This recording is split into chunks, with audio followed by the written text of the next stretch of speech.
to talk about. Of course, this is a point in the morning. We have our panelists already in studio, eagerly waiting for others to join us. So I want to introduce to you this morning, up and early, we have Dr. Shemuchod, who is a global chairman of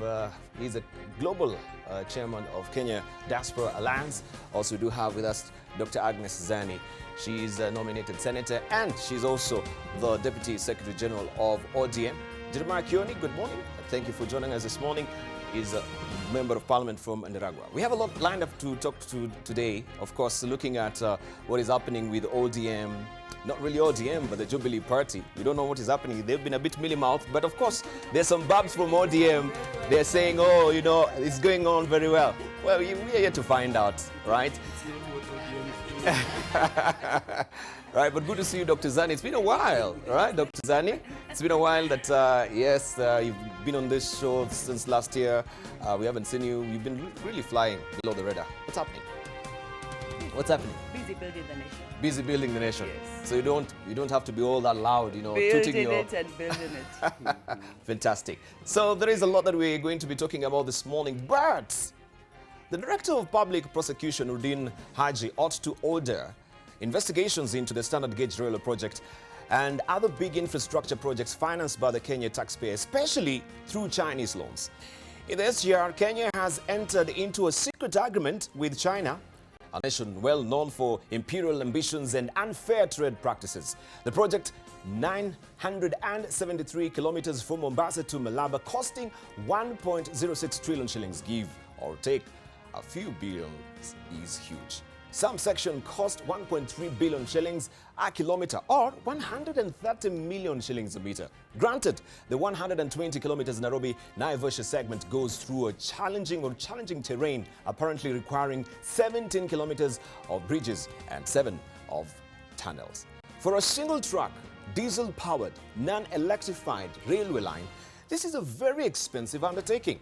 And the loans required mean that the government is taking out a mortgage on the country.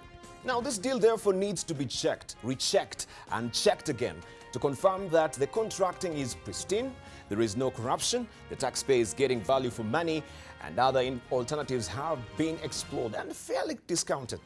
Reporting by the Sunday Nation yesterday revealed a couple of troubling facts from the contract signed by National Treasury Minister Henry Rotich and then chairman of a Chinese Export-Import Bank, a state entity, Mr. Li Riobu, on May the 11th, 2014. First, the government placed all the nation's assets on the gaming table, pledging them as security for the project. The Mombasa-Nairobi section of the railway, which is already built, is run by the Chinese, who, going by recent reporting, have also been mismanaging it, resulting in allegations of pilferage. Secondly, the government appears to have waived its rights to neutral and fair arbitration in case of a dispute, as there is bound to be when big commercial projects of this nature are involved. Legally, the government has tied its hands and legs, accepting the China International Economic and Trade Arbitration Commission, another Chinese state entity, as the sole mediator. Thirdly, by meekly agreeing to the condition that the loan agreement is governed by and construed in accordance with the laws of Kenya, Kenya submitted to the laws of another nation, which few competently understand. It also agreed to keep secret the terms of the loan agreement and not to brief even its own citizens without the permission in writing of a foreign power. This may be a standard feature of this type of agreement, most of which are exploitative and neo-colonial. But if the contract is fair, why go to such lengths to keep it a secret? These revelations give rise to the obvious question, what else are they hiding? And not just in SGR, but also in the humongous infrastructure projects in roads, airports, and the energy sector. The little that has been investigated in other utilities such as Kenya Power and Kenya Pipeline reveals deep rot. And this will be the basis of our question this morning as we endeavor to discuss this. We want also to hear from you. What is really happening with this SGR and, of course, China as well?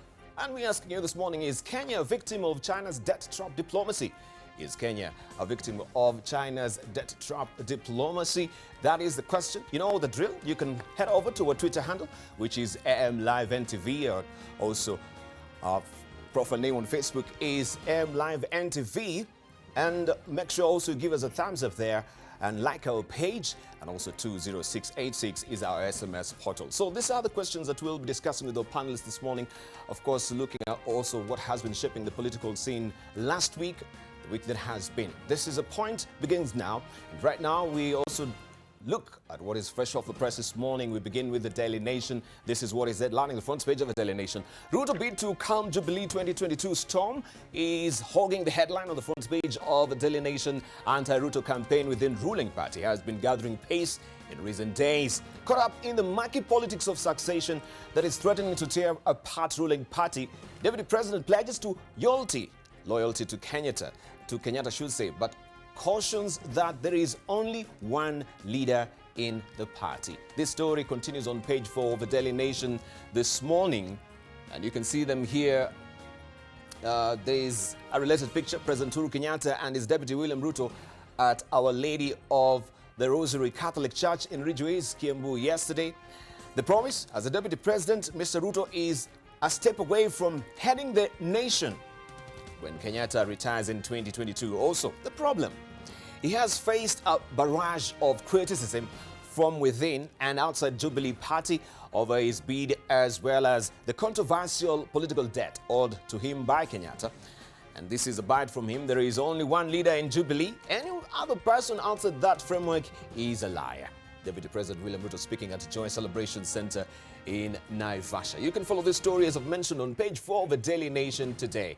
Also, scramble to repair SGR debt damage is a sidebar story, and this is relating to what we're discussing this morning as well.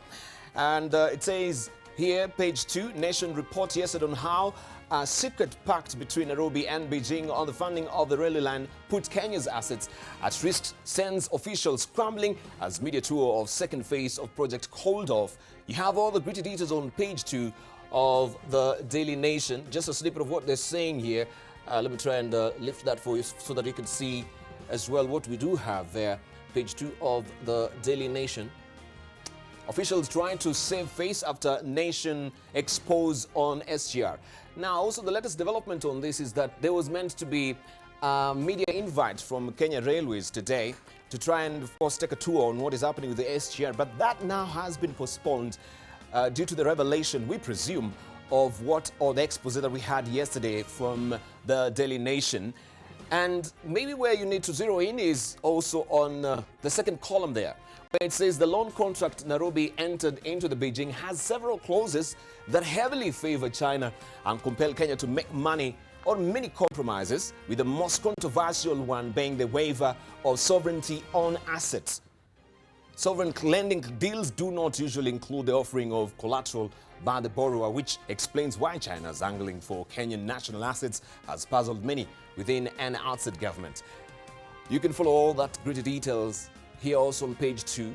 And did you know that 554.88 billion shillings, China is now Africa's largest trade partner, even as it continues to bag mega infrastructure projects on the continent, according to the latest data from the China-Africa Research Initiative at Johns Hopkins University. In September 2018, when international rating agency Moody's listed Kenya among countries at the highest risk of losing strategic assets to China over debt, Chinese debt to the country stood at 554.88 billion shillings, or that is 73.4% of Kenya's bilateral debts.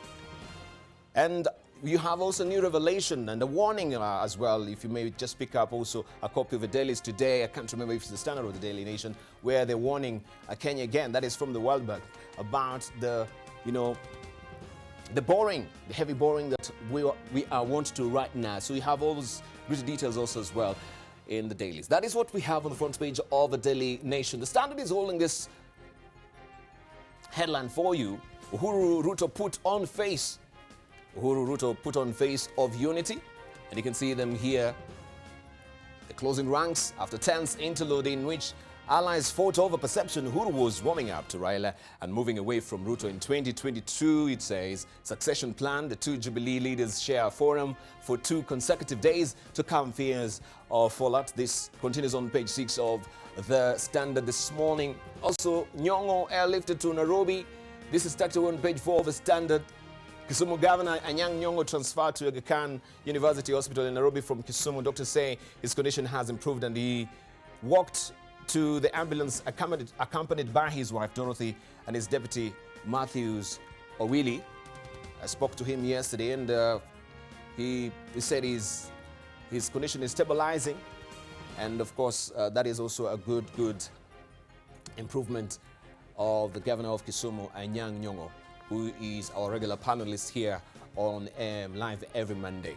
So you can read the rest of the story there on page 4. Of course, we wish him a quick Godspeed recovery. That is what we have on the front page of the Standard. The Star. Let's see what he's holding for us this morning. And this is a splash today. Alam, all the secret arming of reservists. This is what is on the front page of the Star. 350 guns moved out of police warehouse, but intercepted in Nakuru. The weapons, AK-47s and G3 rifles, were quietly moved from Nairobi on New Year's Eve. This story continues on page 4 and 5 of the Star. And of course, you know that controversy with the reservists, if they should be armed or not, that has always continued to be a contentious issue, and this is the latest development. You can follow that on page 4 and 5 of the Star. DP Ruto says Jubilee Party is intact. That is a side-by story on the front page of the Star as well. And we can see President Kenyatta here and Deputy William Ruto listening to a sermon by His Eminence John Cardinal Njue at Our Lady of Rosary Catholic Church or Catholic Parish in Nairobi yesterday. Also on the sport, Kayole Demolitions tycoon mentioned in Dungu report. Bad strategy. Debarl reveals why Jubilee lost in Mombasa. And mom of defiled mutilated girl recounts attack. The story continues on page 28 of the Star. Let's see what we have on the front page of the People Daily. Ruto rules out fallout with Uhuru, it says. My office oath. DP's loyalty pledge follows 2 successive public meetings, with the president amid claims of rift between the duo and Fastom in a fortnight of finger-pointing and blame games by Jubilee Party leaders. This story continues on page 6 of the People Daily this morning. And you can see them also exchanging niceties here yesterday. President Uhuru Kenyatta and his Deputy William Ruto at Our Lady of the Rosary Catholic Church, Ridgeways in Kiambu County yesterday. Still on the front page of the Star. Kupet, transition policy hurting secondary schools. Union wants government to address infrastructural challenges occasioned by increased admissions. This story continues on page 2 of the People Daily this morning. Let's continue and we see what we have on other dailies as well. The Business Daily is up next, and this is your splash today. Ban on 8-year-old second-hand cars to start in July. Be aware of that. Prices of imported vehicles set to rise sharply under new age and emission rules. The age limit for second-hand car imports is set to drop from 8 to 5 years starting July, setting the stage for a steep increase in prices and taxes payable on the units. This story continues on page 4 of the Business Daily this morning. And City Tycoon sues Sonko over phones call insults. It says here that the dispute between City Tycoon Mike Kamau and Nairobi Governor Mike Sonko over the demolition of residential houses in Kayole Estate has taken a new twist after the businessman sued the country boss over an explosive phone call recording. You can follow the rest of the story here by Galgayo Fayo on page 4 of the Business Daily. Also still on the front page of the Business Daily. Rotich ups this year's debt target to 631.5 billion shillings. The Treasury has raised its borrowing target for the financial year ending June 2019 by 78 billion shillings in the wake of below par revenue collection in the 5 months to 2080. Treasury Secretary Henry Rotich says in the draft 2019 budget policy statement that the external borrowing target for the current fiscal year has increased by 34 billion shillings to 321.5 billion shillings. Just to remind you that yes, even the World Bank still is warning or has recently warned Kenya on the extent of its borrowing right now that it could adversely hurt the economy. On the ticker, 56 state firms defy tender order. Moneyed state agencies are among 56 corporations that have defied President Uhuru Kenyatta's June order to publicly release details of tenders through a designated portal. This story continues on page 5 of the Business Daily. And the digit today is 40 million shillings. This is the amount that will be used to renovate University of Nairobi's Taifa Hall, and the story continues on page 8. And also, skills dilemma for hottest jobs. Although many claim that technology will create joblessness, that may not be true. The toughest test for economies is creating skills that will match the jobs of the next 20 years. The story continues on page 12 and 13 of the Business Daily. Equity edges past EABL at Bows. Equity Holdings has edged ahead of East Africa Breweries Limited as the second largest firm at the Nairobi Bows. Following a price rally last week, we have all the gritty details on page 19 of the Business Daily this morning. Let's see what we have also across the region, and I'll be remiss if I don't show you as well what we have on the front page of Taifa Leo. Let me try and lift that quickly for you so that we can see also what is holding for us this morning. The front page of Taifa Leo. Seem not to have lifted it, but let's just cross over now to Uganda or Tanzania for that matter and see what it's holding for us. And we have this on the front page of the Citizen. Why EAC performs poorly in foreign direct investment inflows, high cost of electricity and land for industrial development, high bank interest rates, and failure to promote the region as a single foreign direct investment destination have made the East African region uncompetitive. You have all that also tucked away on page 2 of the East African. In case you didn't know, what are the countries that we have in the EAC? They're all enumerated there: Tanzania, Burundi, Uganda, Kenya, Rwanda, and South Sudan. That is 6 partner states. And also you have all the figures as well there. Stakeholders, flaws in legislation, fuel, mineral smuggling is another story on the front page of a Citizen in Tanzania. And typhoid test, why you must go to the extra mile. You can find also all the details inside the magazine that is tucked away every Monday inside the Citizen. In Uganda, this is your splash today. New plan creates 700 jobs at KCAA. New plan creates 700 jobs at KCAA. And we have this story tucked away on page 4, 8, and 9. City authority officials say Ministry of Public Service and Public Service Commission have approved the new structure which seeks to streamline employment terms. Let's continue and see what we have also. Isimba Dam now ready for commissioning. This story continues on page 3. And also, Ochola shuffles over 140 senior police officers. This story continues on page 4. Also, here in Nairobi, we know that IG, that is Boynet, has also reshuffled the police. We have that details, that story continuing also on page 14, I think, of the Daily Nation today. Let me try and see if I can get that for you just to get to see what it says there. But we're still international, so let's not go local. We complete what is happening, and we see what is happening as well in Rwanda. Prayer breakfast. Kagame urges leaders to uphold the right values. Paul Kagame yesterday urged leaders from different sectors to uphold the values needed to keep Rwandans united, working hard and prosperous. The head of state delivered the message while speaking at the 23rd edition of the annual special prayer breakfast that was held in Kigali, reminding the leaders about Rwanda's 3 bold choices of unity, thinking big, and accountability. The president saying that leaders at different levels need to adopt and promote values that help them deliver on the goals of transforming the country. You can follow that story, full report on page 4 of the New Times if you're waking up in Rwanda. Water pollution loads from industries not alarming. That is what Rema is saying. That story on page 5. Rwanda's unique message key to attracting tourists. That is on page 18. And you can see also a related picture here. President Kagame posing with First Lady Jeanette Kagame and the chairperson of Rwanda Leaders Fellowship. This is Eric Munyemana at the annual special prayer breakfast in Kigali yesterday. All that also inside the New Times. I want to show you also what we have internationally, that is, of course, beyond Africa. That is the magazines that we do have. Fortune magazine, if you've not really grabbed your copy, is looking like this. Fortune, the shrinking middle class. That is what we have on the front page of the Fortune. It's not a mistake. This is the design of the magazine. So if you've not really grabbed your January issue of the Fortune magazine, this is how it looks. You can grab a copy of that. Let's see also what we have on the front page of the Foreign Affairs, right? If you love diplomacy, Foreign Affairs, this is the January-February edition. Foreign Affairs, who will run the world? America, China, and global order, right? This has been, of course, the toing and froing between China and the USA, who is bound to be leading the world in the next 10 years. Of course, we see all this happening also in the European Union. Right now, there's a crack.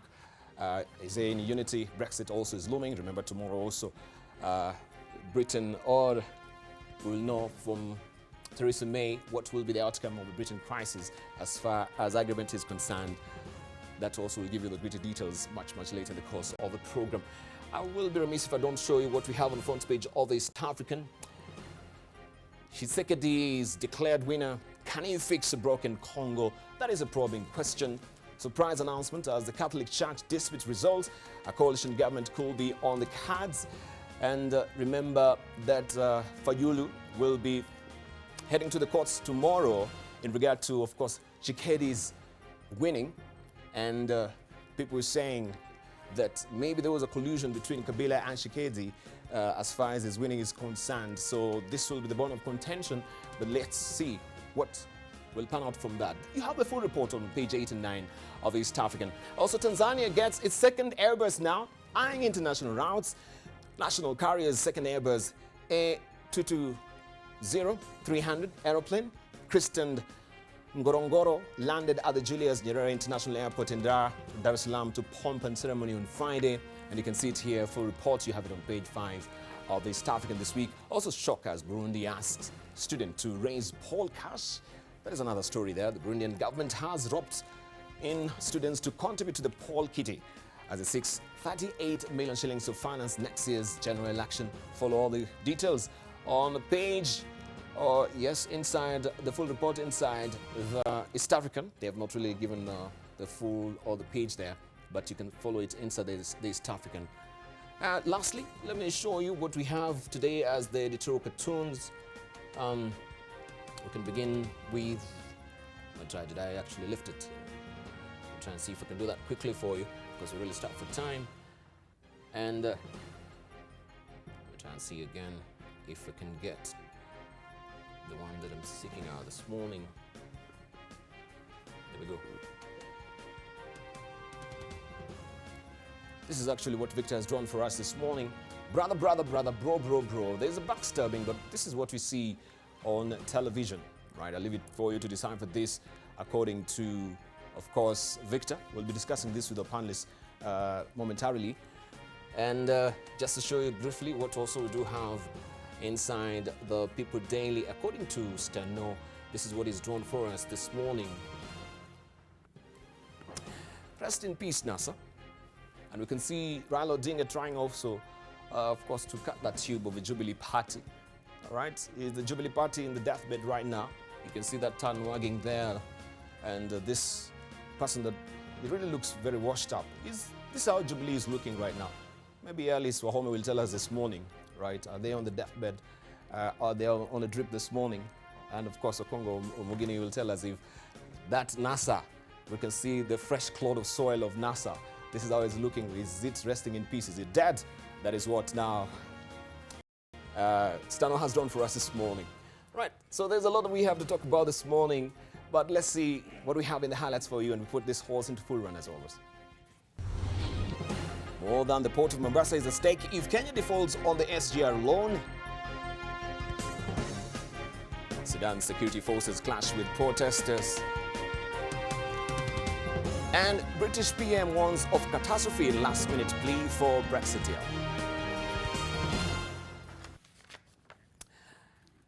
Hello, good morning. I'm Debarl. And now silence from government has met revelations that none of Kenya's assets are immune from seizure should she default on her loan from China for the standard gauge railway. While President Uhuru Kenyatta has vehemently denied that Kenya put up the port of Mombasa as collateral for the loan, it has emerged that the terms of contract reach much further. Kenya has not only given up any claim of immunity on grounds of sovereignty, she has subjected herself to laws of China in the execution of the contract. Olive Barros, start us off. You've seen the Chinese government themselves say that that is nonsense, that it doesn't exist.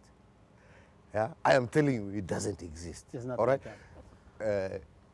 You want a copy of the contract? My friend, I'll get it to you tomorrow. And if you prove your point that it exists, that there is anywhere, then you will have a point.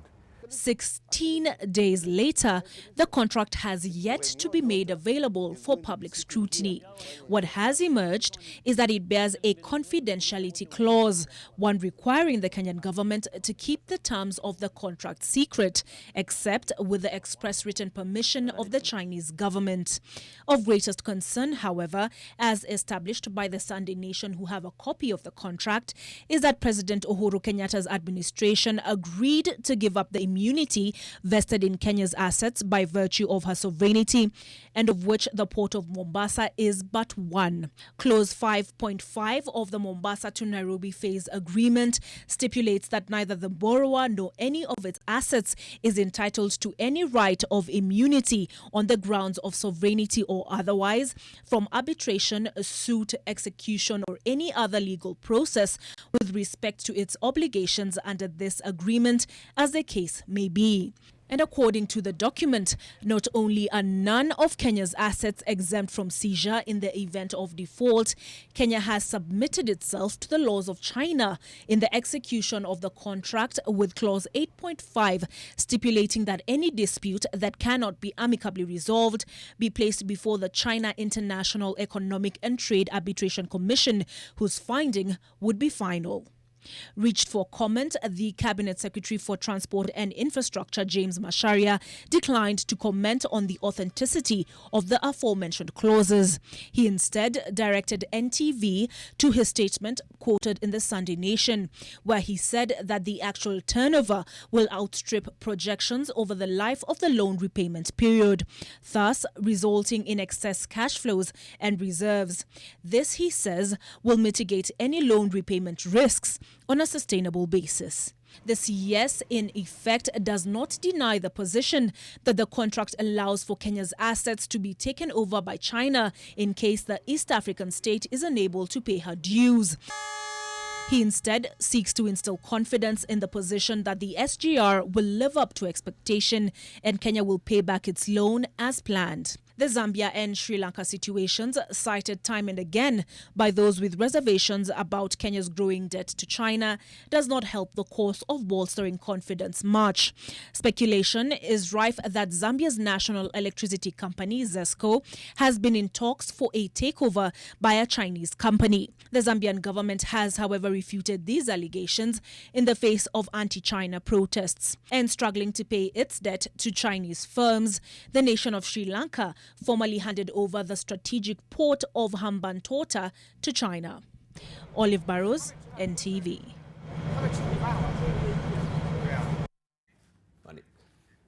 And indeed, that story by Olive Barrows sets or acts as a segue to a discussion this morning with our panelists. We want also to hear from you. We're asking you today, do you think Kenya is a victim of the Kenya debt trap diplomacy? Is Kenya a victim of China's debt trap diplomacy? You know the drill. Head over to our Twitter handle, which is AM Live and TV. Also, AM Live and TV is our profile name on Facebook, and 20686 is our SMS portal. So where are we at? Why is there a dark underbelly with the SGR? Why was this not a revelation to Kenyans to know what sort of contractual agreement were we entering in? And right now we have revelations that, yes, some of our assets could be act as collateral. And we've seen the president has starkly denied that. We want to hear from our panelists this morning. Allow me to introduce to you also Alice Wahome, Member of Parliament from Kandara. She's joining us this morning. Also Okongo Omogeni, who's a senator from Nyamira, joining us this morning as well. But let's just begin from where we're at right now, Dr. Zani. And this was what was actually on the front page of the Daily Nation. Maybe to just give you a full scoop story of where we're at, some of the controversial clauses. I'll head over there, just show you. Revealed hidden traps in the SGR deal. And the questionable clauses are here. Let me try and enlarge that for you. Neither the borrower, that is Kenya, nor any of its assets is entitled to any right of immunity on the grounds of sovereignty. Also, this agreement, as well as rights and obligations of parties, shall be governed by the laws of China. That the arbitration, the mediation, will not even be done in a neutral ground, but in case of any, of course, scruples that will rise up from this contractual agreement, that everyone will fly over to China to do the negotiation there. Also, the borrower, which is Kenya, irrevocably waives any objection to the choice of CIETAC in Beijing to resolve any dispute. This is just what I mentioned here. And Borua, that is Kenya, shall keep all the terms and conditions in connection with this agreement strictly confidential. Strictly confidential. Remember, you as a taxpayer also, you are saddled with this, of course, obligation of paying for the debt. Should you also be in light of what is happening with the contractual agreements, right? What happened to the Access to Information Act as well? Do we Kenyans also have a space in this particular contract? Bad debt, confidential contract skewed against Kenya and governed by Chinese law gives tough conditions that expose national assets to seizure. You have this story on page 4 and 5 and 6 of the Daily Nation. Let me just try and also head over there so that now we can also cross over to our panelists this morning to tell us more about what do you think about this particular development. And the question we ask you, this China debt diplomacy, is it holding a stranglehold on Kenya right now? Remember also the World Bank has warned about the borrowing, and still we saw on the front page of a Business Daily that Rotich is really upping the ante as far as borrowing is concerned. This year's debt targets 631.5 billion shillings. And the story is here, well covered for you on page 4 and 5 and 6 of China. Concerns raised, I may say, after concerns were raised last month that KPA could potentially be seized in case of a default in loan repayments. Chinese officials disputed the claim in carefully worded statements, and you have it all here. Let me jump to our panelists this morning. We begin with you, Dr. Agnes Zani. Thank you, Debarl, and I think this is an issue we've discussed many Before. times. The issue of debt, Yes. And it's not an issue for Kenya only. It's an issue for different countries, especially developing ones where they have to borrow debts. Yes. But countries have to be careful about exactly how they are going to repay the debts, and especially where those debts are going to gain interest. And if Yes. you look at developmental history, especially African history, Yes. that's where African countries began to have problems, when they took huge debts in the 60s and they were not able to pay them. So concurrently, this seems to have been a problem all through time. And the particular agreement we're talking about, this is the one that was made, I think, 11th May 2014. Yes. And this was between Exim Bank, China, and the government of Kenya. And it was about 1.7 billion for building a dam. Yes. So good, because at one point you have to do some sort of development. But then how you make the contract is very, very important. Because the question being asked, was the sovereignty clause removed, for example? Did we waive sovereignty of all the assets? Did we say, for example, that if we default on this particular loan, that you can actually take this asset? If you talk about the port of Mombasa, Yes. that is a port where so many people get employed. We get so much revenue from that port. And a lot of development has taken place, yes. But when you think of Kenya losing that port and losing other assets, because if the asset sovereignty clause is actually intact and that we don't own sovereignty, and that the Chinese said, if you default on the loan, we're going to take the assets from you. Yes. That's really problematic. The other clauses also that might be problematic, Debarl, for example, issues, and this has been asserted in various medias over time, the issues of importing goods. Is there a clause that says, for example, that we must import, as is alleged by the agreement, that we must import goods, technology, and services from China? Because the sovereignty of a state dictates that where we have expertise and services, those services should come within the country itself, so that you can actually develop your country. It doesn't mean the fact that you're bordered alone, now you can't develop your own internal mechanisms. So this causes a big threat, I think, especially in developmental cycles, especially for Kenya. If we're not able to pay this debt, and if this clause, and it's important, I think, that what we should be asking for is, can the details of the clause be made, the details of the agreement be made public, so people can be able to vet and understand what it is. From what you've said also, there could be a confidentiality clause.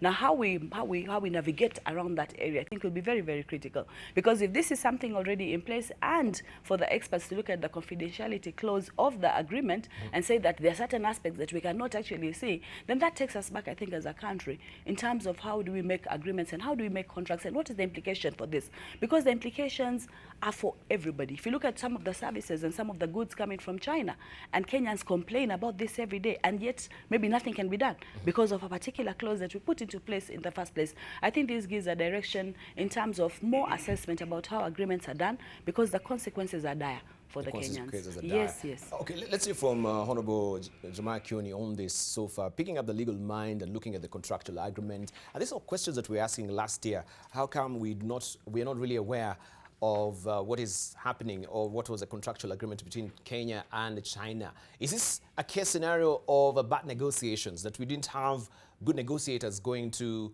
China? And this has also been raised from other forums as well, as far as Kenya is concerned, with the negotiating ability so far, because all this is skewed to China and it is favoring China. Thank you, Debarl, and I think it's good to say Happy New Year. Hey, Happy New Year. To you and also to the viewers. I haven't been here for a long time. And I think also it's important to wish professors a quick recovery. Yes. To me, he's one of the governors that I keep admiring. The way he's handling issues and cooling Kisumu for a long time, it's been very explosive. Coming to this SGR, I think one of the things that is crucial is that it's always important for the government to disclose. Yes. At an opportune time, and I believe we are beyond that time now, the details of this contract, so that it doesn't look like we are looking into it through a mirror. We need to see the full details of the contract so that we can be able to engage on it well. But what is contained in the Sunday nation, if those clauses do exist, they really are clauses that are a bit worrying. Yeah, but yeah, they are really worrying. If it seems like we just took it in as it was given to us without questioning. But I think it will be important to get to the details of this. Without doubt, it is an issue that is of concern. The president promised to avail a copy, like I saw on that clip the other time. Of the contract. Of the contract. Yes, and it will be good to see the actual copy of the contract. And I think the Constitution requires a disclosure of some of these engagements and they also need perhaps to be discussed in Parliament. But if you look at what you have covered, if you continue reading the whole story up to page 5 of The Nation. Page 5 of The Nation. Yes, yeah. You see the... let me head over there quickly. Yes. Just continue. Yes, I was trying to... I tried to pick it up. That is page 5. Page 5. The closest to watch. Yeah, well, page 5. You see this down there the yes. Continuation of the story. I think from page 1 or whatever. There's the SGR cargo. Yes, yes. Yes, that I cannot see very well from where I am. Yeah, I can see. But if you read, I see something. I see a statement from CS Macharia. With in a compromise, the government saddled KPA with the long-term service. Before the deal was sealed, Kenya's negotiators found it hard to assure Chinese that indeed most cargo would pass through the SGR.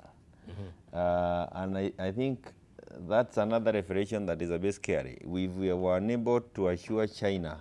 It looks that statement seems to have given way to some very difficult crosses, because our negotiator seems to have said, we cannot assure you on this, and for that reason, perhaps we allowed some of these crosses that we are seeing, that even seems to suggest that we gave in on our sovereignty. But down, a little bit down, this is what I wanted you to see. KPA guaranteed the quantum of cargo to be ferried by SGR by the take and or pay agreement in order. If you may have it, please. And then he is going, you seen it? Yes, KPA guaranteed the quantum of cargo to be ferried by SGR via the take or pay agreement. Yeah, and that is in order to ensure its financial viability. And now the key statement. Already the volume of cargo is way ahead of the anticipated quantum, meaning that if this statement is also accurate from the ministry, while it is really alarming to see the kind of crosses that are contained in that document, I think what may be cooling our nerves is if we are not defaulting, then we need to be happy, or we need to be less worried, but not really totally out of the woods. We need the Kenyans to make sure that these kind of contracts are not negotiated where we completely wave away our right and give away everything for to these governments, and for the reason that we are also not very confident with the way that they manage their affairs back home. They can quickly do things that are not conventional. Right. But if that is what CS is confirming to us, that we are way ahead of what was projected, then I think there's But are we, reason to that be question happy. will be, or yeah, we should be asking, are we in a pickle as far as also cargo transporting is concerned? Because we had freighters complaining that the government is really shoehorning them to actually use this SGR. If this is part of the clause that we can see has been there, then also it's a niggling worry. And they've been also special armorage from the freighters. That's why are they being forced to use SGR? And to them, maybe also using the road could be much cheaper. Dr. Shemuchodo. Debarl, allow me also to join Mheshimiwa Kioni to wish Professor Nyong'o quick recovery. He is one of the few performing governors from the part of the country I come from. And also to compliment you too for parenthood. In terms of the SGR, Some of these things are private matters that don't need to be in the public. I didn't say Confidential. Oh. I didn't say more. Thank you, though. I appreciate it. In terms of the SGR, I think we must thank the Nation Media Group for exposing this matter, because given that it seems to be a very hot and live wire that not many institutions of government are willing to talk about, it's commendable that you brought it out. I think it's patriotism and bravery that you did bring it out. Having said that, I think Dr. Zani and Mheshimiwa Kioni did expound on it pretty well. If at all what appears in the Sunday Nation as conditions in this contract are true, then we have a big problem for worry. I think, and again, this applies just not only to Kenya, but African negotiators appear to be very poor negotiators. Yes. There have been stories said where when we negotiate with the developed world, we just tell them, give us a blank check, we sign. So it's like basically the other side determines or dictates what goes into the contract. If that be the case also, then we have a lot of reason for worry. But for me, I would also sound a warning bell to those who lend us, that, you know, if you enter into contracts that are illegal, then future governments, successive governments, are under no obligation to honor them. Why do I say that? Was this contract done as per Kenyan law? I can see they are talking of Chinese law, but if it's a sovereign loan, I would have thought they would have balanced both Kenyan as well as Chinese law, because anything that goes ultra-virus to our constitution, obviously then is an illegality which can be challenged. So my caution to those who give loans to the developing world, just remember that if you enter into agreements that favor you, oblivious totally of the provisions of the country that's borrowing, the laws of the country that's borrowing, then you are also exposing yourself. So having said that, Debarl, in the aspect of confidentiality, for example, obviously that's against our laws. Not only the right to information law, the Freedom of Information Act, but even the Constitution itself. I mean, if you're borrowing, how can this be confidential? So I think I see a lot of things here which are tilted against Kenya. So my advice, and I may empathize with the president here, if he said he was going to make this available, oblivious at that time of this clause that said, you know, this is confidential. Yeah. And then his legal advisor says, look, Your Excellency, in as much as you'd wanted to expose this, there would be ramifications. So our legal minds need to find a way to deal with this. But certainly, we are not sitting pretty. Right. A bad contract entered into? That is a question maybe we can pose also, or put it to Congo Mogini. And we can look at some of its clauses with a fine toothbrush this morning as well. But just briefly, before we delve deep into it, your general view. Yes, I think first I also want to wish Professor Nyong'o quick recovery. I think we were with him last week here. And yeah, he did pass his regards, yeah, saying he's now stabilizing. Beautiful. To you guys, yes. We really wish him quick recovery. Two is to, congratulate the nation. I think oftentimes we never agree with the media, but I think on this one, the media has done a fantastic job, and you have raised issues that are really fundamental. Yes. And, you know, I really want to applaud Mark Masai, who, you know, brought this issue out when he was posing questions to the president. And I think, Debarl, it's in times like this that we should critically relook at our constitution. And more particularly Article 35, you know, that is worded in a manner that says that every citizen has the right of access to information yes, held by the state. So I don't think that the confidentiality clause in this contract can shield that information from reaching Kenyans. I think the Constitution is the supreme law. That contract is for the benefit of the Kenyan people, and I think what the president said should be honored. That contract should be released to the Kenyan people. The other issue I think that you have raised is what is in the editorial at page 14. And you have asked the DPP to order investigations into the Standard Railway projects and other big infrastructure projects financed by the Kenyan taxpayers. Why am I saying this? Now, the lawyers here will tell you that a contract is as bad or as good when it is made. Now, what you have brought to the table relating to these railway contracts is a case where the contract is skewed in favor of the Chinese. Pick three things. Number one, a lawyer will tell you that when you draft a contract and you want to mortgage an asset, that asset should be self-supporting. But what I'm reading in page 2, Page 2 of the Daily page Nation. 2 of the Daily Nation, Yes. it means that we took a loan for a project that was never meant to be self-financing. If you read there is a statement by Macharia, and it says down there, I think, This is next to Royal Mabati Factory. Down on Down, your down. right, go to your right. All right. Okay. Yes, there. You see, Where- the CS is saying part of the reason. Part of the reason China wanted strategic asset Asset. to cover its back was the fear that the SGR will not support itself. Can you imagine? And he says that in the year financial year 2017-2018, SGR made a loss of 110 billion. shillings. So what does that mean? It means that we have taken a loan for a project that will never finance itself, that will never repay the loan. And we know as lawyers that when you are mortgaging an asset, the first feasibility study that will be undertaken by the bank is to ensure that that project will be self-supporting.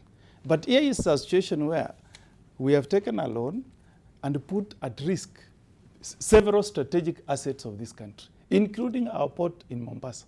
So I must really put blame at the doorsteps of the professionals and technocrats at the Treasury who negotiated this contract. Then the issue number 2, which should worry us. If you enter into a contract and you give the right of picking an arbitrator to one party, it means you have already lost that arbitration, because you have no say in ensuring that the process that will lead to a fair arbitration will give a right to both parties to pick a fair arbitrator. Now, in this particular case, it is the Chinese. Point number 3, when we draw contracts, we will always insist that the place of arbitration should be where the subject matter is situated. Now, in this particular case, the SGR is situated in Kenya. How do you enter into a contract that tells you that any arbitration will be done in China? I mean, looking at those 3 issues, Debarl, it seems that we got a raw deal.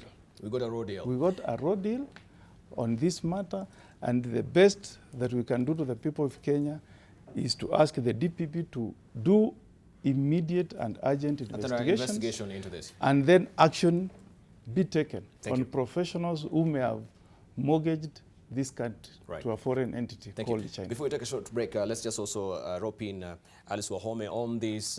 If at all the negotiation should be done in China, already psychologically, if you're in the playfield of your competitor, it means also they have an upper hand on you. True. So do you think also this contract was poorly negotiated?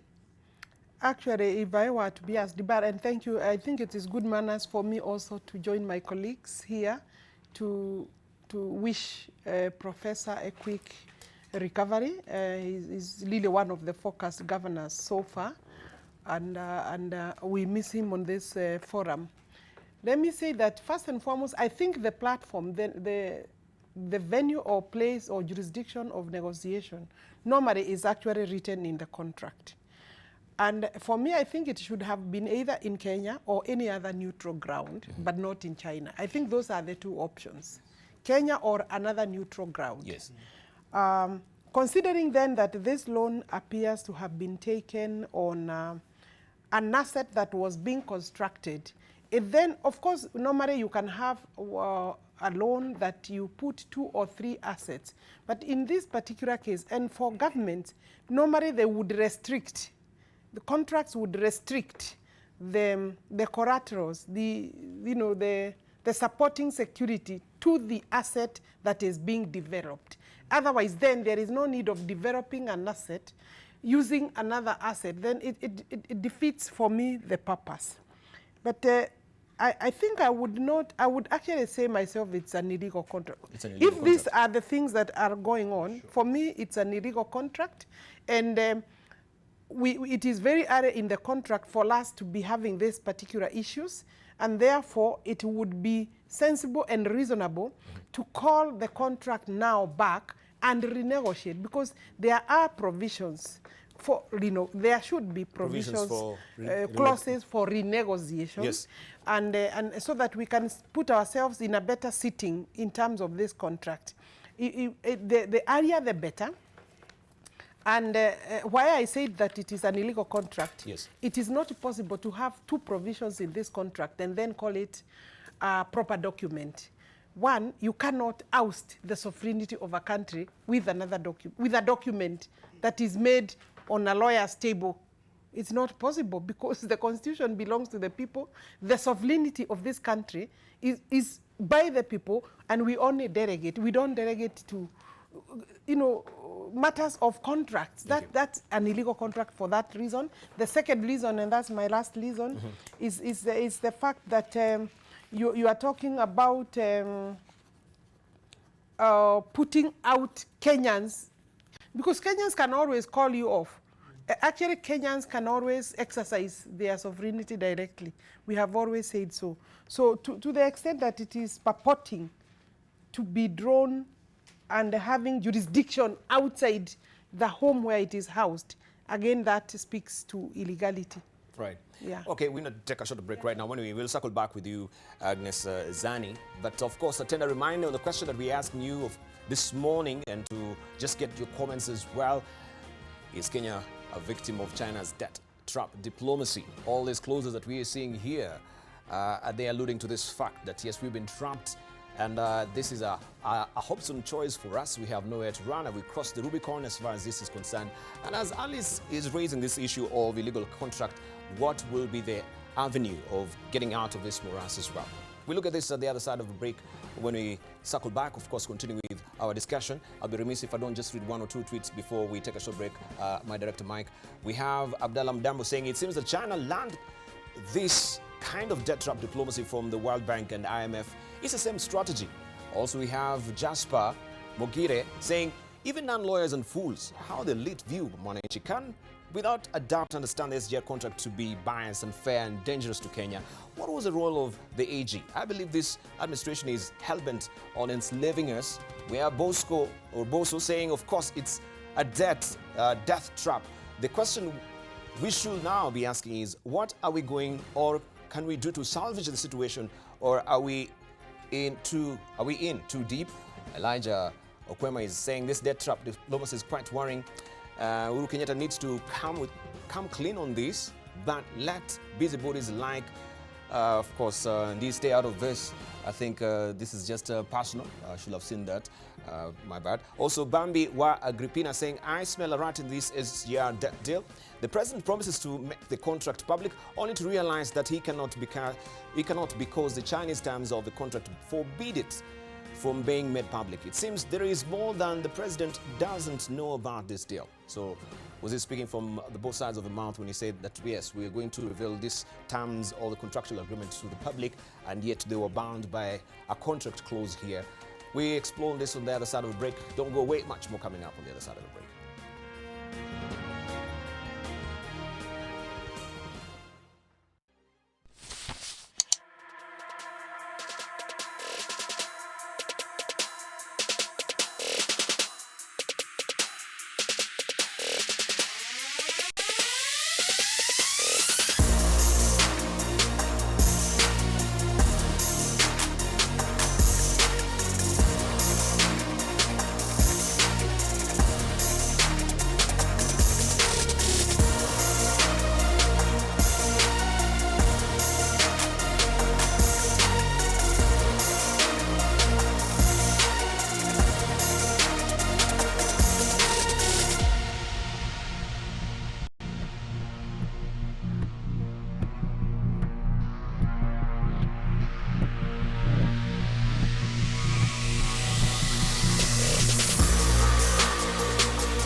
Live, you're watching. This is a point here on AM Live. We actually continue with our discussion here on the China debt diplomacy in regard to SGR right now, and this is a topic that we've been discussing with our panelists here. We continue the conversation apace. Before we took a short break here, I think I actually cut you short, Dr. Agnes Zani. Thank you, Debarl. I just wanted to say really, this really makes us begin to want to think about how government makes contracts generally. And we believe there must be a set of experts really who should be part and parcel of such a process. And maybe we need to begin to think about other contracts that we've made. This is one that has been highlighted now by the Nation expose. What about other contracts and what might we be facing? Because the consequences are borne by the whole nation of 40 million going to 50 million Kenyans. And if you look at the rights and obligations, for example, of this contract, it says that disputes will be arbitrated according to the Chinese laws. This is clause 8.4. The agreement, as well as the rights and obligations of the parties here under, shall be governed by and construed accordance with the laws of China. Yeah, clause 8.4. So it seems we have then given away everything in terms of our own legal implications and our own legal regulations in that regard. And then you begin to ask various questions. How did that happen? Or what was happening with this particular team? But when you also look at page 6, some of these skewed clauses appear to have been noticed years before the actual agreement was signed, but the warning signs were ignored. Warning signs were ignored. By those who raised the issues and later changed the tune. So that means, again, now that leads us somewhere. It doesn't seem to have been like it was just ignorance, that some of these stipulations were actually brought out. Then, therefore, the whole story of how this whole contract issue was handled really begins to become quite unclear in terms of how did it proceed. And then also, another very worrying clause is clause 8.5, where it says that the disputes will be arbitrated. That is the one I said, according to Chinese laws.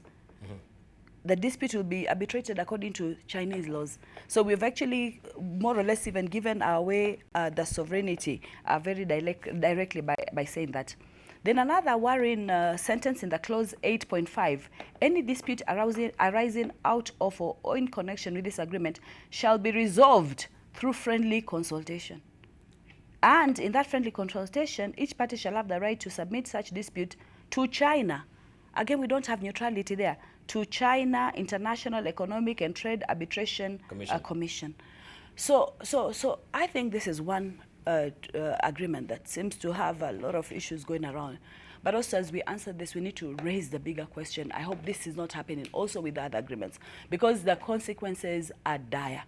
The consequences are dire for the 40 million Kenyans who have to struggle every day to pay back these loans, not only just to raise their families and do what they have to do within their families, but also to pay for this debt, because these debts become, and therefore the whole thing about sovereignty and the whole thing of acting on behalf of Kenyans becomes very, very important and critical. Because as you're making this contract, you're making it for yourself and for the government and for the country, but you're also bringing in the Kenyans. And I think that's why each and every section of this particular contract needed to be looked at. And now we're doing it post-natum after it has happened. But I think we need to also then just have a very strong either committee or force organization in the future looking forward. Maybe even bring in some sort of legislation where such contracts have to be vetted openly and looked at, because the consequences are dire. Okay, so looking at these clauses, Jeremiah Kioni, first of all, the question that really comes to mind is the fact that who really comes at the negotiating table and who actually decide on the metrics of the composition of this particular negotiating table, first of all, because where was public participation in this? I'm saddled with the responsibility of paying for this particular, of course, debt as a Kenyan. We have Access to Information Acts that entitles, if I want to know the contractual agreement of the SGR, that should be a public document. So why is the government mealy-mouthed on this? Is it because of this clause that we're really asking? And in the first place, if there's a confidentiality clause that was there, and there's the issue of also the public participating on this, do you think this was a wrong-headed sort of clause in the first place? I just want also to draw you back to this editorial cartoon that was drawn by Gado, I think last year. And it says that our loan repayment policy, we look there, is very flexible. You repay us with your natural resources, ports, airports, state institutions, etc., etc. Or yuanization. Yuan, of course, adopting our currency for your economy. The friendly consultation is supposed to be done within 30 days.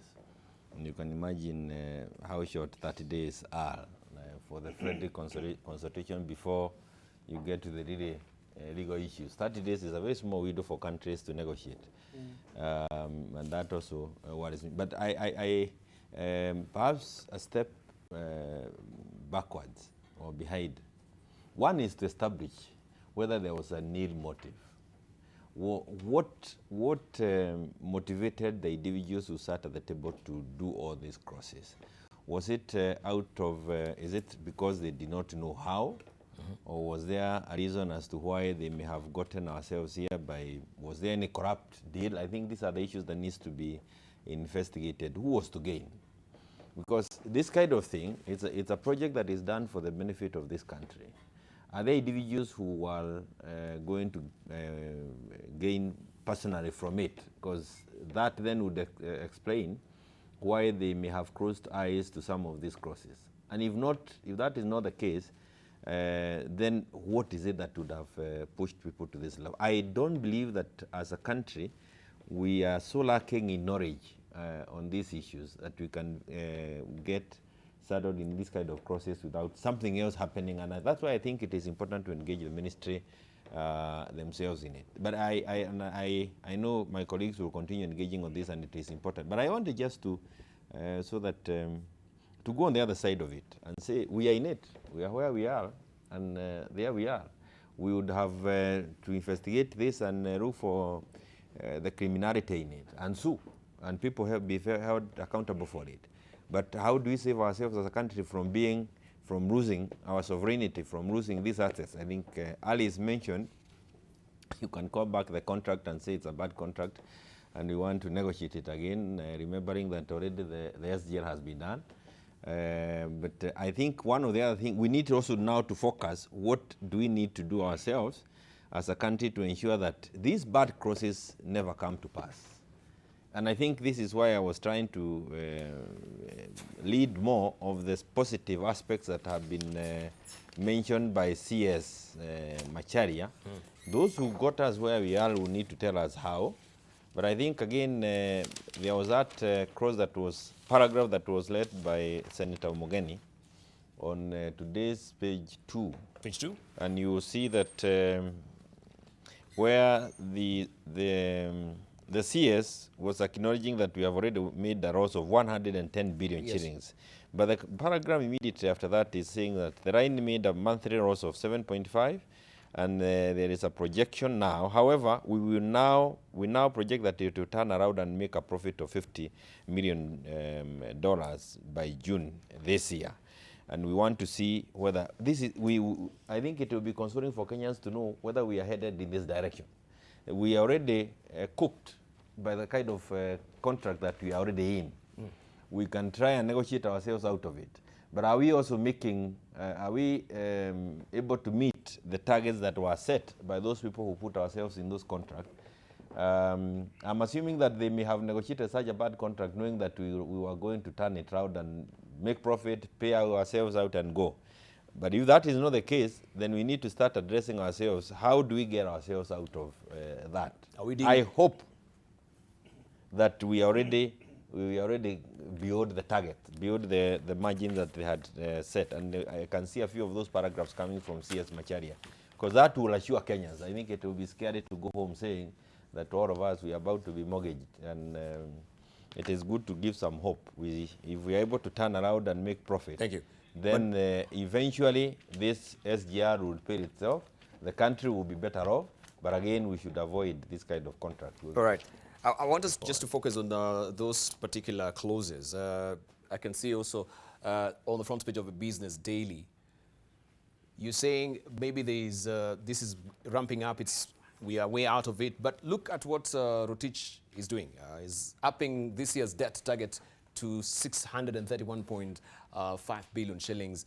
And it says the Treasury has raised its borrowing target for the financial year ending June 2019 by 78 billion shillings in the wake of below par revenue collection in the 5 months to November 2018. If we just pick up that so that the viewers can see, this is on the front page of a Business Daily as well.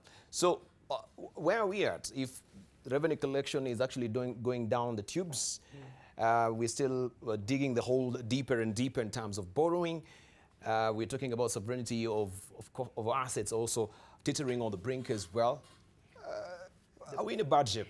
Debarl, for me, the starting point, knowing that we're already doing so badly, an immediate action that government needs to take is freeze any further discussions about debt, loan and debt. I think that needs to be immediately brought to a halt. Secondly, Debarl, as we're discussing the SGR part, we're basically talking about phase 1, Mombasa, Nairobi. Discussions are advanced. I think construction is going on for extension to Naivasha and ultimately to Kisumu. What are the terms of those loans? So even as we are talking about history, there is what's happening now. It's vital that they all come out into light.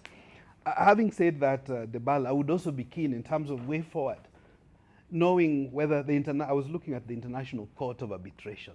90 countries are signatories. I would be very keen to know. I would want to believe Kenya is a signatory, but is China a signatory?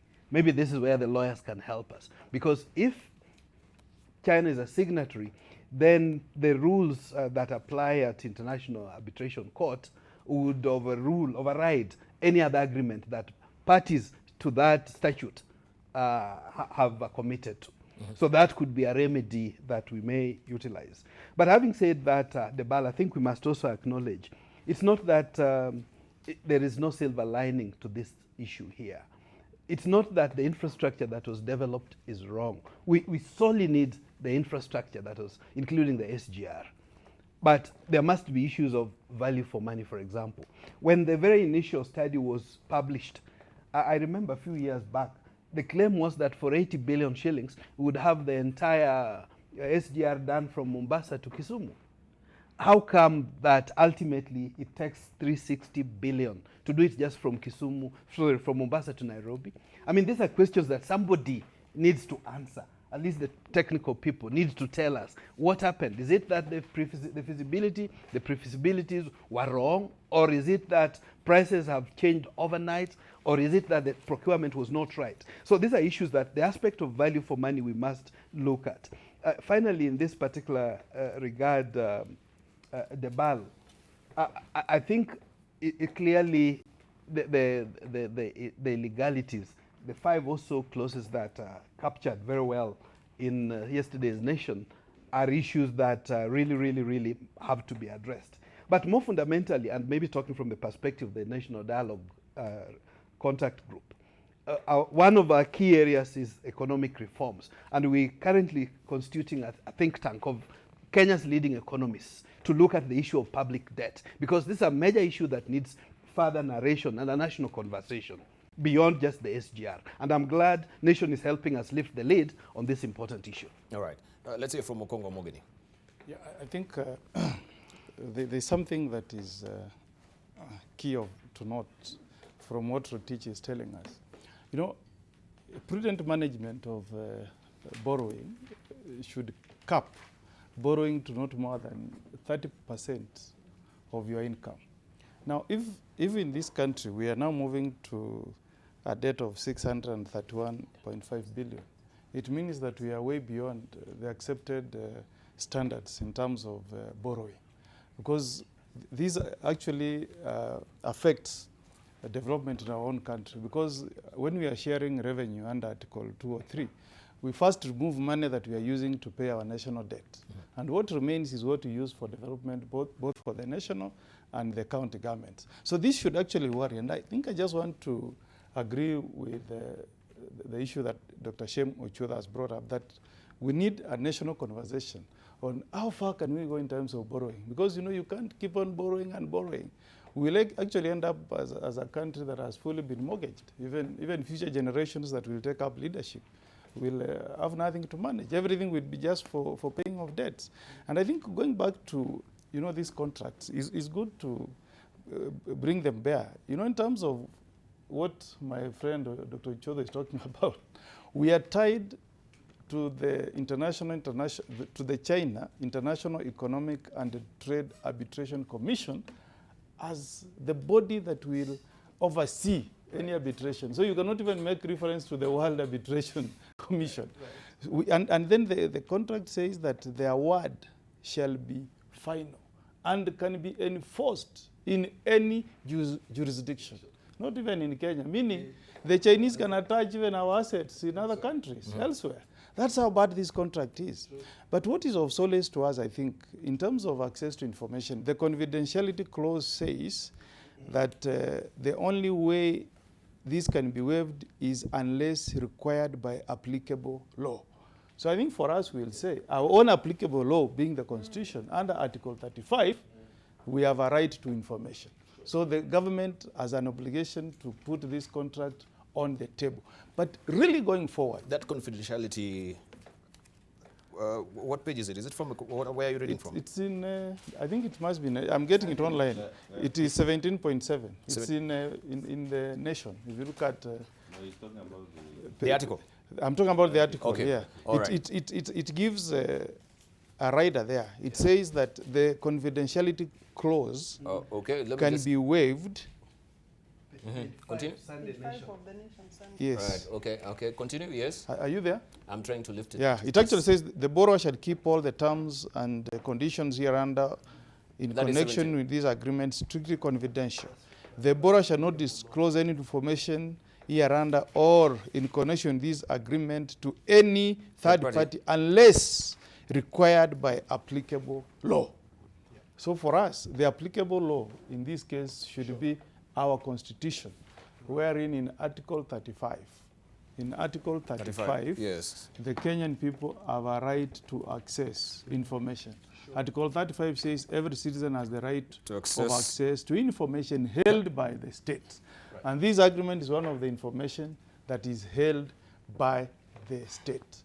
So as the president promised, this agreement should be released to the people of Kenya. But going forward, and I want to put a challenge on the office of the Attorney General. Going forward, we should be more careful and more participatory in entering into contracts that involve colossal sums of money, which commit the government to give out our assets as collateral. And I think that is actually a bad practice that we should bring to an end. It's not good practice for a country to give. We don't have any other port other than the port of Mombasa. So is it really prudent? The question we need to ask people who are in government, is it prudent when you sit down and mortgage a port of Mombasa to the Chinese? And you know, remember the Chinese are very clever people. One of its companies called Huawei, I think is facing problems in Canada and In the US. because the governments of those two countries say the activities of that company owned by the Chinese poses national threat to those two countries. So we also need to sit down as a nation and say, are our engagement with the Chinese in the best interest of this country, or they are posing a threat to the future of this country? That's a debate that we should have on the table. That is a good question, because even some of the best business practices that we know all over the world, they're not being espoused by the Chinese. We can talk about issues of copyright infringement as well. When you talk about Huawei and the issue of security threat with the Chinese chips as well, we don't know how the intricate details of these contracts that we're entering. But you raise a good question on the issue of the law and access to information. And I think also there's another legislation, that the Access to Information Act as well on top of it. And this is where, Alice, you're raising the question of illegality.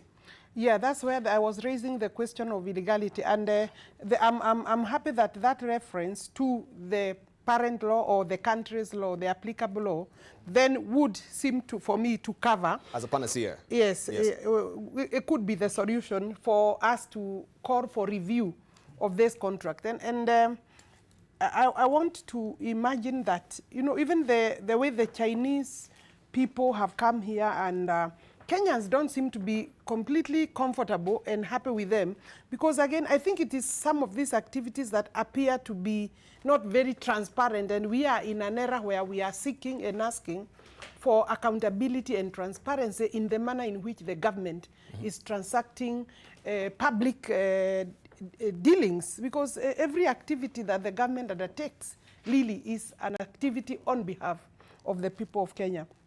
And I say that because even their human rights record, you know, we have seen very bad cases, even one or two cases, you know, which have clearly sent the message that they have a problem in dealing with the Kenyans, the way they are handling Kenyans, you know, and this is a foreign country as far as they are concerned. So they must be in their best act, in their best behavior.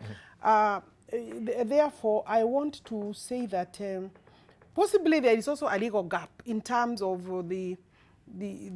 and my colleagues are raising that and saying that, look, we need to be scrutinizing properly. And I know that these agreements are actually finalized. Mainly, the main drawer of these agreements is the Attorney General's office. They have a commercial department that treaties, international treaties and agreements are actually done in the commercial department of the Attorney General's office. And they have a huge legal background and backing, and they have, of course, time to compare and contrast with other international agreements, like we have said, and also taking into account the best practice. There is no way, I cannot be convinced that Chinese practice is actually the best in terms of agreements and taking care of legal rights. And no country can actually just say that ours is the best. And that's why we are talking about international best practice. So for me, I think there is a case. It's good the flag is being raised early enough before even we, and I think the agreements for the second phase may have been drawn. So it's time, but it has not completely been executed. It's time to now interrogate these things. And also maybe the committee in Parliament that is the relevant committees. There are two committees. There is the Trade and Industry Committee. There is the Transport and Infrastructure Committee. And I think they need to interrogate these agreements, considering the concerns as oversight. You know, Parliament may have seen to also have abdicated its duty. And there is possibility that there is a legal gap. This kind of contracts should actually be approved by Parliament, because we are talking about have the Kenyans been put to the best light in terms of information before these agreements are signed. And I think the best platform for that information is the committees in Parliament, where then you interrogate, you bring the minister on board, you actually discuss those agreements. And if the law does not allow Parliament to do that before, it is after, then that is a gap for me, because then the oversight is coming after the event. We are trying to heal a wound that has already been inflicted, and therefore we need to, I think it is time as a country we look and see where Parliament can come before. I know, like external borrowing, Parliament has to approve and has to be persuaded that we need to borrow. Of course, you know how sometimes Parliament behaves, and because we obviously also have a government that brings proposals, and the ruling party obviously relies on its members of Parliament to pass proposals that it brings forward. Then a political dilemma sometimes compromises the right thinking and the behavior of Parliament. And I'm saying that as a member of Parliament because I have seen various instances where members may have the right positions, but sometimes the persuasion goes a different route. And I think, and that's why we still must talk about more independence of Parliament. Sure. Yes. Yes. Something. Yes. Yeah, I briefly. think we should not be misunderstood in one respect, that generally China's support of development of infrastructure in Africa is bad. It's not. It's actually been very helpful. In fact, at one point, one of the biggest infrastructure projects was in DRC, $5 billion financed by the Chinese. Even for Ethiopia, the biggest telecom infrastructure project, for the best of my knowledge, $1.5 billion financed also by Chinese. So in this regard, there's also an indictment on the West. I think they need to help Africa to develop the much needed infrastructure. I'm glad that President Trump was reported to have announced a facility to help Africa, Kenya in particular, to counterbalance what the Chinese are doing. So I think it needs to be understood that yes, we appreciate and welcome that goodwill China is extending to Africa, but that goodwill must not be lopsided. I think that's a major point we are raising. Mheshimiwa Omugeni raised also the issue of Huawei. As an informatician, I must also raise concerns about Huawei in Kenya. Reports have it that Huawei has gone into digging fiber cable in our territory. I'm not too sure if it's true, because the best of my knowledge, Huawei is a supplier. So the problems they're having in US, Canada, and so on, if it's a telecom supplier rather than a telecom operator, you know, Safaricom, Jamii, and others are telecom operators and are licensed to construct fiber. Why would Huawei need to construct its own fiber rather than using existing cables in Infrastructure, the country? yes. So I think these are issues that we must look at. If it wants to be a telecom operator, then let that be clear and let it be licensed for that. Is it part maybe of another contractual agreement that is not in the light? I'm We not expect sure. this and we do not know. You talk about it. Yeah. We need to dig deeper. Correct. Yeah, but what will be the forum? Yes, we need to dig deeper to know this. Are we? No, sorry, what will be the forum? Before my before Kioni Nini, so that he can also Weigh in maybe on that. speak to it. Right. I was thinking that you see, we are saying that I don't know where the nation is it Mark Masai got his information from. So it is obvious that then the document is no longer confidential, I think the head of state promised to release that to the public. It's not to Mark Masai. Mark Masai was asking on behalf of the publishing house. So, and therefore the Kenyan people agreed and thought they would get the document. So I think the head of state could review his position, and because in terms of his promise, I think it is good that this document is actually released. Yeah, and that's a small negotiation with the two parties, you know, that we are already, it is already out, instead of speculation. Yeah, we have these clauses here, so yes, just... yeah. So But what will be dramatically different from that clause? Let me weigh in on this, because you have taken it away from me 3 times. Now, you know, this article, yes, it could be 4. Article 35, which has been highlighted to us by, and it's exactly what Aris is saying. If you look at 3, Article 35, Section 3, the state shall publish and publicize any information, any important information affecting the nation. There is a requirement already. The obligation is put on the state to make sure that we are looking at the signed contractual document, so that we are not looking at a variety of drafts. Before, you know, one can get away by saying this is one of the drafts that was put on the table. And so that we are able to be properly informed, the state should just do what the Constitution requires it to do, and perhaps even save the journalists that hassle of trying to look for it using their Is the state also piggybacking on the fact that as Kenyans maybe we are none the wiser as far as, you know, what the Constitution embodies? Now that we know, we don't really take that initiative to really abreast ourselves with the information I think in the that's Constitution. Why we are applauding the nation for what they have done, because they are trying to bring these things to the fore and allowing Kenyans to engage in it. But I just wanted to say that I think also it's important, and the ministry people and the office of the AG should not shy away from coming to this kind of a panel and really letting the Kenyans know into the details of this contract, so that we are not left as a worried lot. I walked into the Ministry of Roads, Infrastructure and Transport and Infrastructure the other day on behalf of my constituency in Daragwa. And it wasn't specifically on this issue, but there is one statement that was made by the officials in that ministry. And they said one of the good things that the Chinese people have helped Kenyans do, and the ministry do, is that before the coming to stage by the Chinese contractors on the road sector, they used to return money to Treasury, because they didn't have that ability to absorb all the money that was allocated to them. But since they started engaging the Chinese, they no longer go back to Treasury with anything. They always go to ask for more.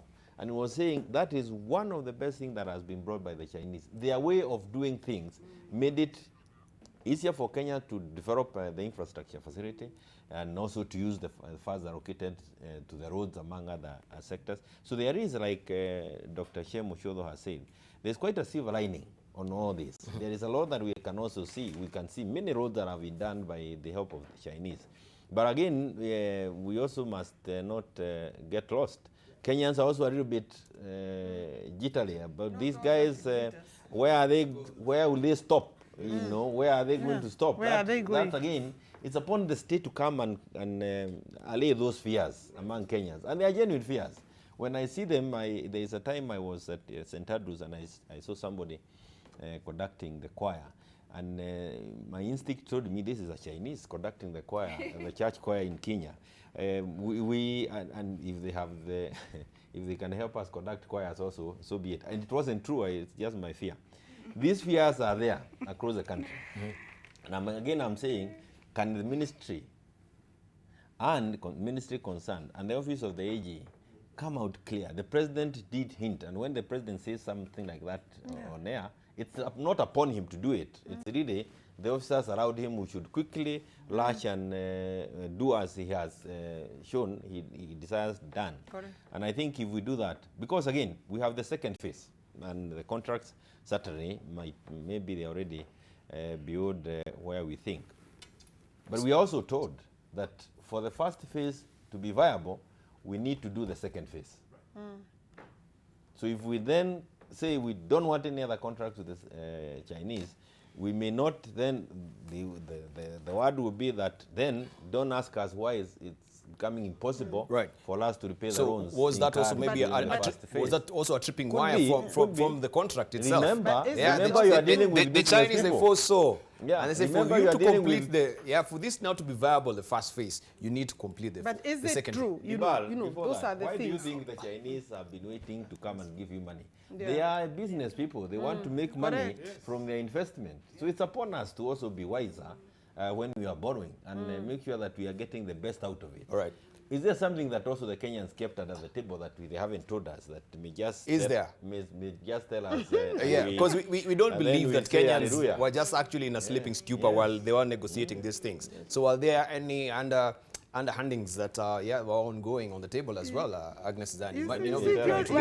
I think the way to handle such things, because you won't be everywhere, you can't have your eyes everywhere, is just to put systems in place. It's just about systems. If we have this whole progress of making agreements very well streamlined, very transparent, going with Article 35, which has just been read out here, most of the laws that support these processes are already in place. But you see, Debarl, it's a society.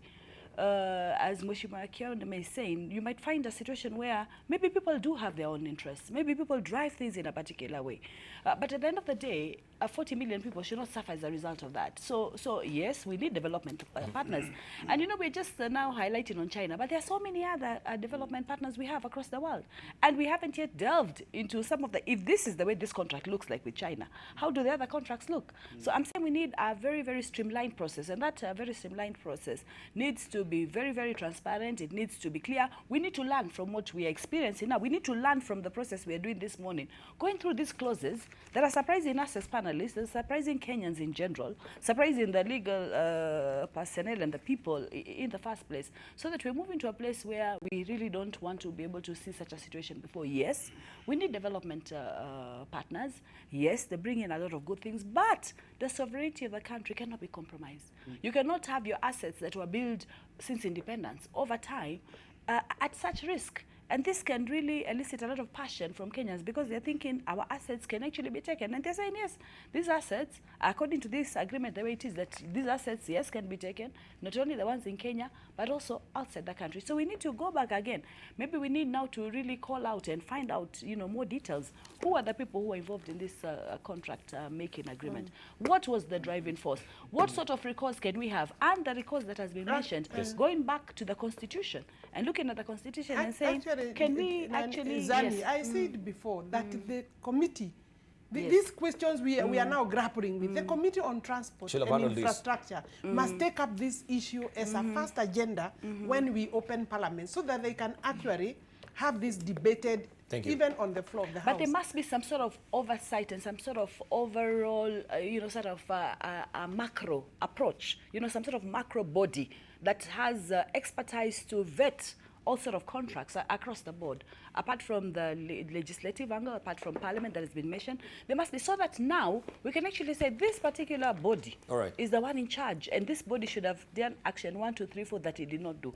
Because there are so many contracts being done everywhere, and there doesn't seem to be a consensus and central an point, apex yeah. of what is happening where, and then everybody can do anything, more or less, and some of these things are All done. right. Yes. You know, these Chinese, Kioni has just said that the Chinese are driven by the appetite to do business and make money. Business, yes. And we have, whatever cost. we have best practices.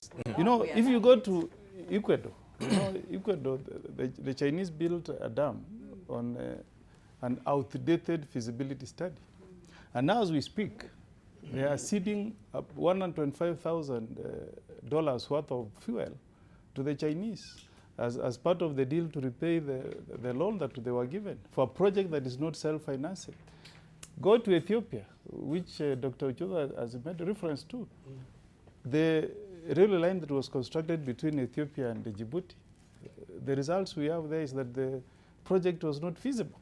The Ethiopians are not making good returns from it. So what we are raising is a matter of great public importance that actually puts at risk our port of Mombasa being taken over and managed by the Chinese, because it has happened in other jurisdictions. Now, there is a very critical point that Mheshimiwa has raised here about the role of Parliament. Now, if you watched, I was watching CNN the other day, and I want us to borrow the best practices from other jurisdictions. What is happening in the US? Look at the negotiation between Trump and Congress on approval to get money from the state to build the border along Mexico. It's not a walk in the park. Correct. It's not something where people sit in a boardroom, come out and say we are going to spend this much. It's serious negotiation. Yesterday I saw Nancy Pelosi, the Speaker of Congress, had a serious meeting with Trump, and Trump got annoyed, banged the table, walked away.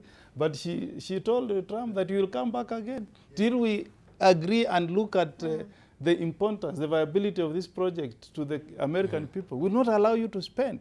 So I think what Mheshimiwa has raised here is that we need to raise the bar as Parliament, because we are the people who should oversight. We are the people who should, put brakes on the government where they are derailing.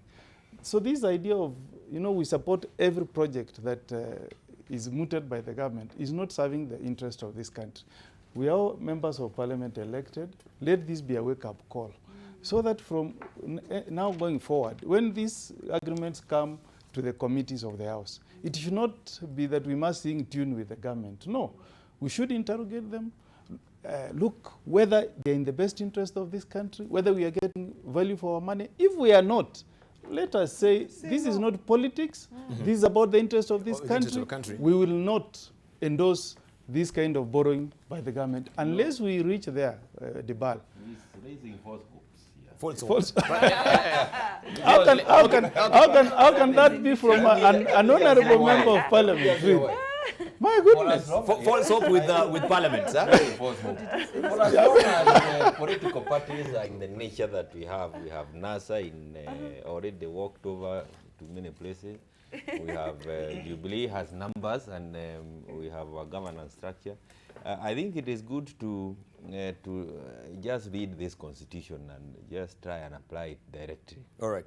Instead of thinking that there is any parliamentary party that is going to tell you anything different from what we are saying.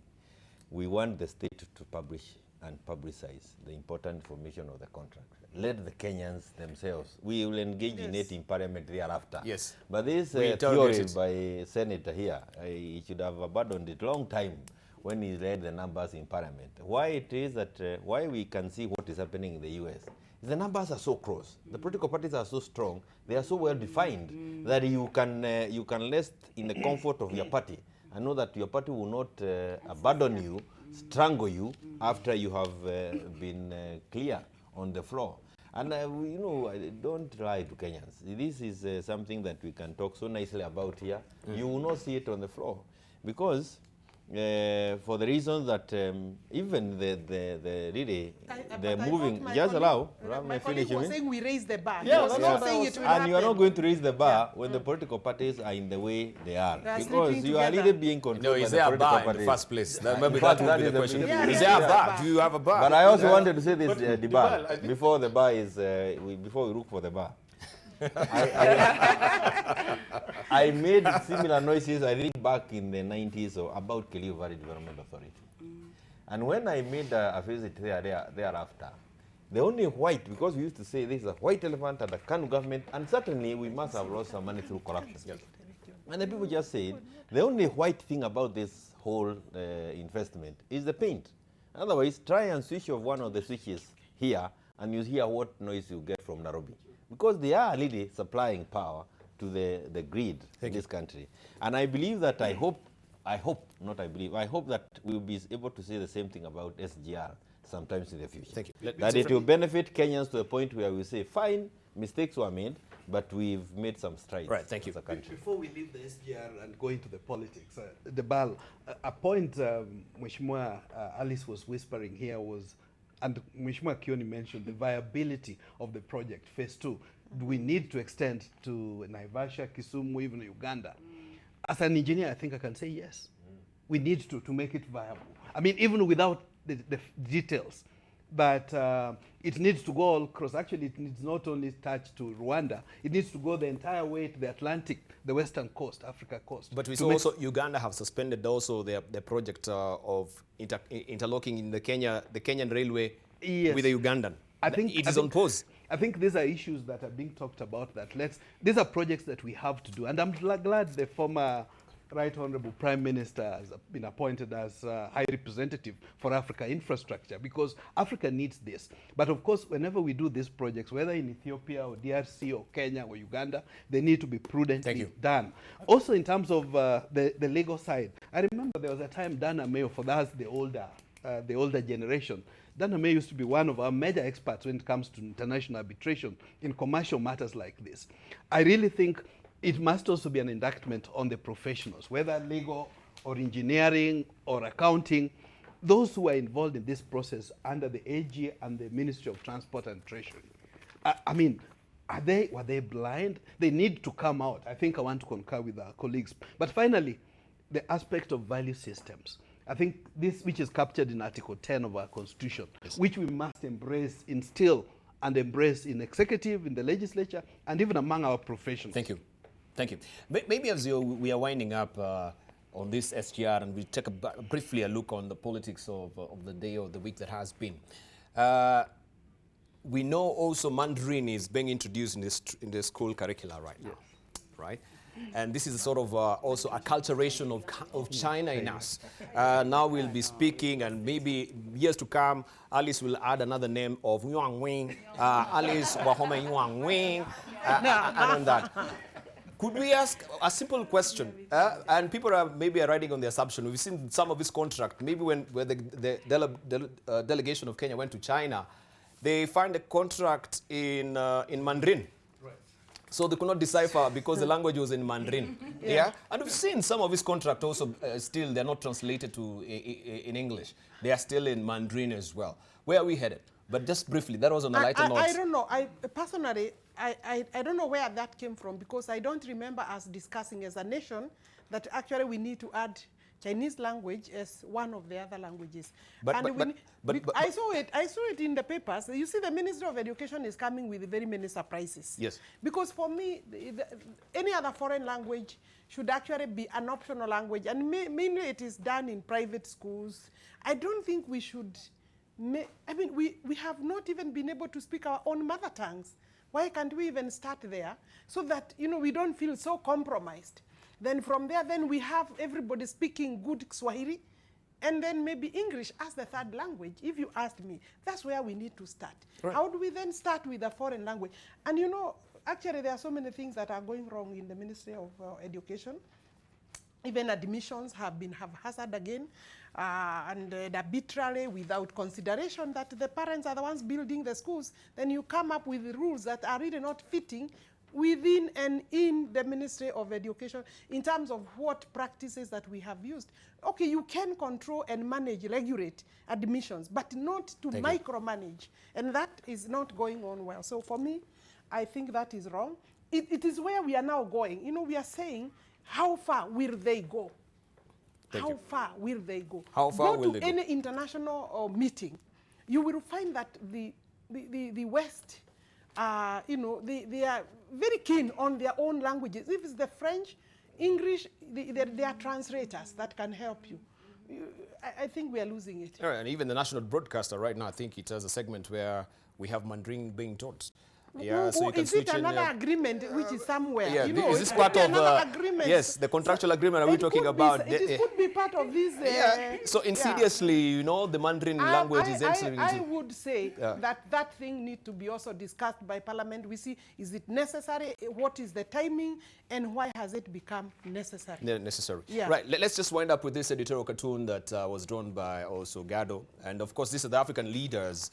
And you can see them here, bending over backwards to suckle from the China. Look at that, right? This is the delegation, and this is how the African leaders, we go there, and we are brainwashed, and we come out, we've read everything in Mandarin, and we cannot really translate, and we know if we've entered into a bad contract. Yeah? Do we give it to Agnes to comment on this, or now we can give it to Dr. Shemo Chwodo, or all of you? You're mealy-mouthed. You don't want to talk about this particular editorial cartoon. No, I think because I think you wanted me to respond, Debarl. I think when we look at that picture, we need to be just very cognizant that the development partners, the China and others, they're very strategic. If you look at their approach right from the 80s, when China began to come into Kenya, they were very strategic. They have a strategic plan, they have their deliverables, they know where they're going, and they know how they want to go. Yes. Now, the problem is these others who are struggling to circle. Do they know where they're going? Do they know how they want to go there? Do they know what the strategy of China is? Because sometimes you need to be able to do some sort of diplomacy, some sort of investigation. Where are these people going, and where do they want to go as a country? And how do we benefit? At the end of the day, the big word is benefit. Both parties should be able to benefit. But the others who are circling, if they themselves are being driven by an agenda that they're not cognizant about, and are not putting systems in place, and that's why, Debarl, I go back to what I said. Yes. We need to be able to have a macro apex body that is answerable. Then that apex body can work very closely with Parliament after it has synergized and concretized all these agreements, because we don't want sort of an amorphous process where everybody is coming, this agreement is going to this committee, that one is going to this committee, some sort of happenings in between, not having a direct linking. Very important to have an apex body specifically for this purpose. So this body is looking at what is the strategy of Kenya, what do we want to achieve, what should we look at when we're making the contracts, how does Kenya benefit in the short term and in the long run. Right, then I think all this situation will become helpful for us. Right. As our parting shots, editorial cartoon, a bit of politics as well. We can begin with you, Congo, Omogeni. We can see the fresh cloud of soil here on NASA. Rest in peace. Because of my election. Is NASA dead? No. Congo, just 30 seconds. Don't try and of course we have Right Honorable Raila Odinga here, also trying to cut that, you know, or Jubilee. Is it now on drips? Very briefly, 30 seconds. Yes, if you may just pick up the editorial cartoon. A quick one. The only point I wanted to say about the SGR, electricity powered, 30 seconds. not diesel engines, all the way to Kisumu. I think on this one, we all know, Debarl, that coalitions are normally made for particular elections. Now, this coalition, NASA thing, was for 2017. Going forward to 2022, with the handshake, we don't know what the kind of coalitions we are going to have next. Jeremiah Kioni.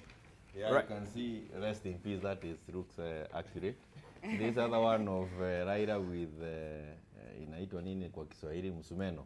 And, yeah, and that is a plastic thing. You see, he has the wrong tool, so he cannot quite be able to succeed. That is, that's what I think. He has the wrong tools. But is Jubilee on drips? No, certainly.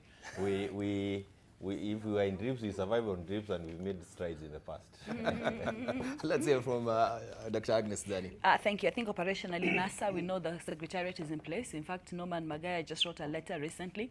Coalitions might reshape and change as time goes on, but the future is yet to be seen exactly how they go. But clearly, operationally, we have not got that memo yet. Right. So I think something might be going in there. But of course, also, we know that strong coalitions are made by strong parties. So at this period, most parties have gone internally to strengthen themselves as parties, and I think that's commendable. About the drip idea there, you know, it's reality. Sometimes you just have to face reality.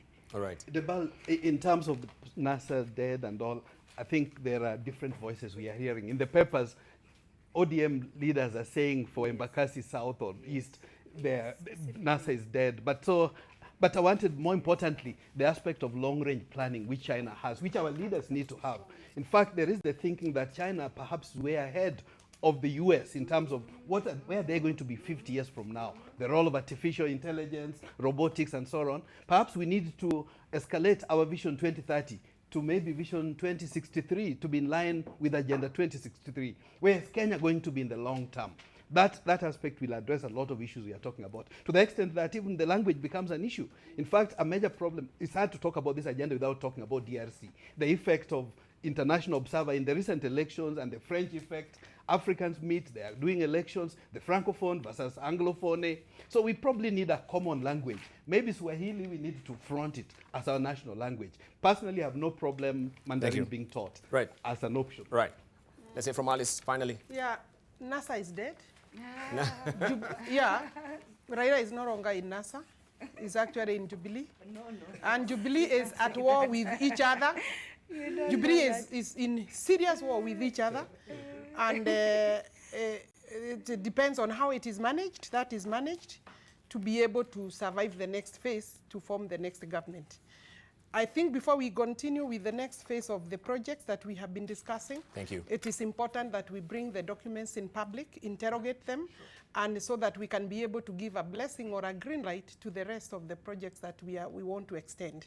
Remembering that we must be held accountable. Right, as finally, as winning up. As you finish, Debarl, it's very important to say people belong to our coalitions and political parties. They let us know at that time. Raila Amolo Odinga, Honorable, has not said that he has moved to Jubilee. Until he says that, we just have to wait. So we are balanced. Yes. Even kill. We're not taking any other point. Thank you. Right, as we're winding up, let's just read some of your tweets. Finally, the question that we were asking you is all about the China debt diplomacy. And we have Dr. Joash Gombe saying, and not to forget the terms of the loan require us to source construction materials and personnel from China. Kindly look at other countries in Africa and you will see that there is no silver lining where the Chinese are concerned. We have also Kulatano Wekatano. The biggest question is, where are our own academias that we do get out of universities each and every year? Where are our politicians? Where are our religious leaders?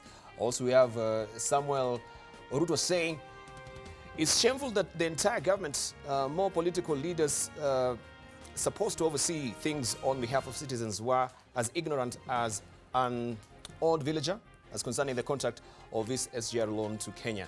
They are surprised as everybody, including lawyers. And finally, Wilson said the project is a gleaming symbol of progress, but now it is up to the volume of business it can attract to prove that it was worth the cost. Those are your comments, a lot of them rushing in, but of course we stop for time. But I want to thank you and thank our panelists this morning for this engaging discussion. Of course, this is not the forum to exhaustively discuss this, but we see how this also will pan out. A big day to remember also today for the Council of Governors. They will be electing their chairman today, and we know 5 candidates, including Anyang' Nyong'o is one of them, who will be running for that particular seat as well. And a relief for Nairobi motorists, 200 shillings parking this morning, right? So it's not a big thing. Yeah, it is a big thing. It's a relief for many.